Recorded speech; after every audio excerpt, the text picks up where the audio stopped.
Hello friend, আজকে আমরা তৈরি করব ডিমের হালুয়া। তো প্রথমে 5টা ডিম ভেঙে নিয়েছি, এর সঙ্গে দুধ দিয়ে দিব পরিমাণ মতো। এবার এটাকে ফেটিয়ে নেব।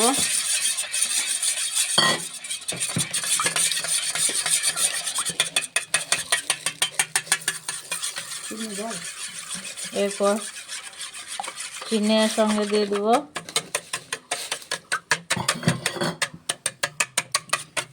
চিনি একসঙ্গে মিক্স করে এইভাবে ফাটিয়ে নেব।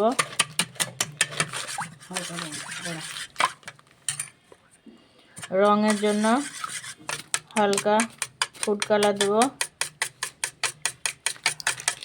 ফুড কালারটা দিলে হালুয়াটা, ডিমের হালুয়াটা কালারফুল হবে। আর যদি না দেন সেটাও করা হবে, কিন্তু কালারটা একটু হালকা হবে, এটাই যা।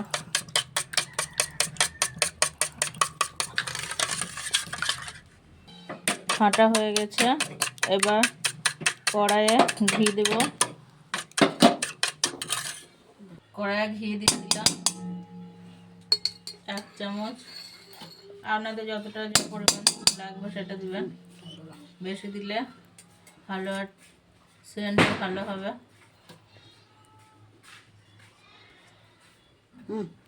এলাচি দিয়ে দেবো 2-4টে।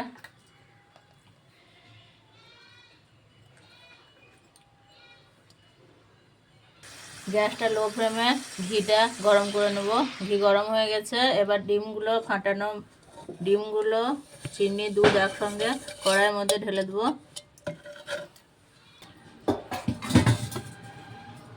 গ্যাসটাকে হাই ফ্লেমে রেখে এভাবে নেড়ে নেব, নাড়তে থাকবো।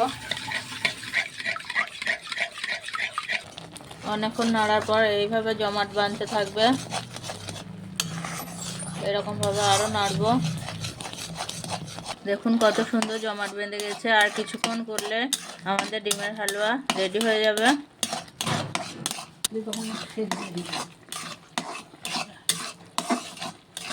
কি সুন্দর জমাট বেঁধে গেছে। এইভাবে আপনারা বাড়িতে ট্রাই করবেন, খুবই সহজ একটি হালুয়া। তো আমার এটা তো খুবই ফেভারিট, আমার ছেলেগুলো সবাই খেতে ভালোবাসে রুটির সঙ্গে। আর বিশেষ করে এই শবে বরাতে তো হয়। এটা টাইট আর একটু করে নেব।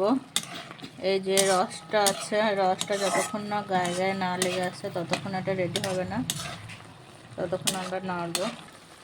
সেন্টের জন্য তেজপাতা দিয়ে দেবো 2টো।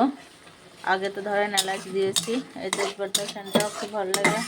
ভালো মানে এলাচ আর তেজপাতা এই দুটি মেন, আর চিনি, দুধ তো লাগবেই।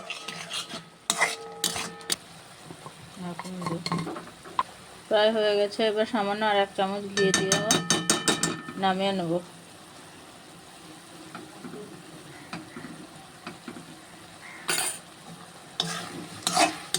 কত সুন্দর হয়েছে দেখুন ডিমের হালুয়াটা। আপনারা বাড়িতে ট্রাই করবেন, খুবই ভালো হবে, খেতে খুবই টেস্টি।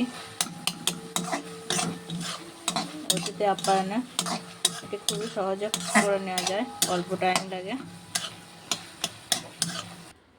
ডিমের হালুয়া রেডি, এবার খাওয়ার জন্য প্রস্তুত হয়ে যান।